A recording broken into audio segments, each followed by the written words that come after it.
Fall comes early for fans of the pumpkin spice latte. The drink is now available in stores, but what you may not know is what goes into making a pumpkin spice latte. For one, it contains no pumpkin.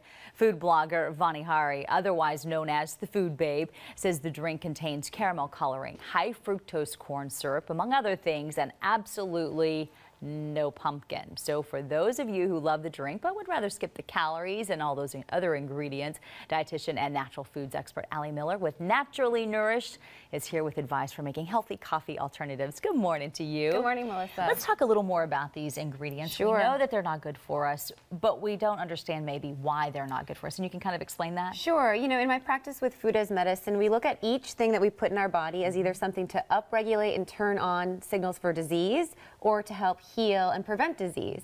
And so it's really important we understand everything we put in our body has a function and will have an impact on our system. And so these ingredients that we're talking about aren't just in that particular drink. They are in so many things. Sure. So if you start reading those labels and then know why you shouldn't do it, I think it makes more sense. Right. So in that particular beverage, we see over 50 grams of sugar in just a grande size, which is really like the small size or medium. And then most of that's coming from high fructose corn syrup, which is actually a toxin to our liver and tells our body to store fat.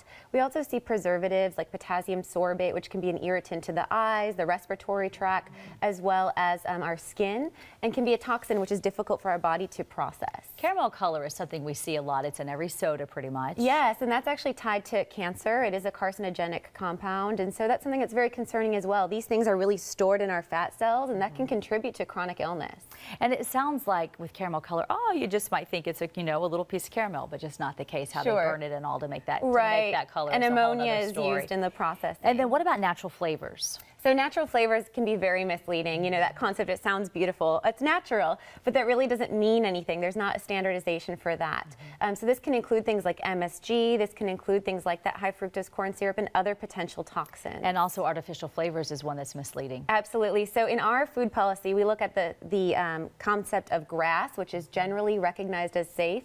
And that's how we look at our chemicals. And that really is not something that I always tease my clients. If something's generally recognized as safe, I'm not sure that I want that in my body. I want something that's absolutely safe. Something that would be safe is pumpkin, which isn't in that drink. So you're going to show us how to make an alternative? So this is actually a nourishing alternative. Okay. So not only is it not toxic, it's going to promote good vitamins and minerals in our body.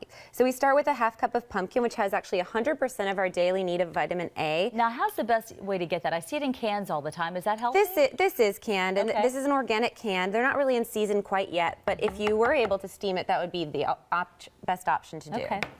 So half a cup of pumpkin is going to have all of your vitamin A, which helps with skin health, immune system, also helps to fight against cancer with the beta carotene. We have coconut milk that we're going to use here. This is full fat coconut milk, and I advise you to buy the full fat, and then we're just going to use some water to make it light rather than buying the light and paying for the water in the can. Okay. Hey, I like the sound yeah, of so we're just that. going to use a third cup of coconut milk.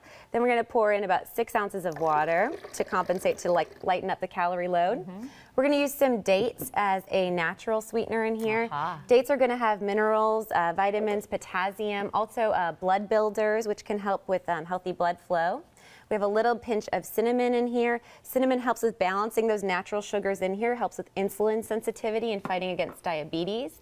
Nutmeg, which can help with mood stabilization and fighting against anxiety. We like that. And then a little bit of ginger, which is anti-inflammatory. Hey, that sounds about as healthy as it gets. Yeah, so we have a lot of benefits in here. And then I'm going to actually throw in also about 6 ounces of an iced cold brewed coffee. So you just brewed some coffee and threw ice in it? Yes. Okay.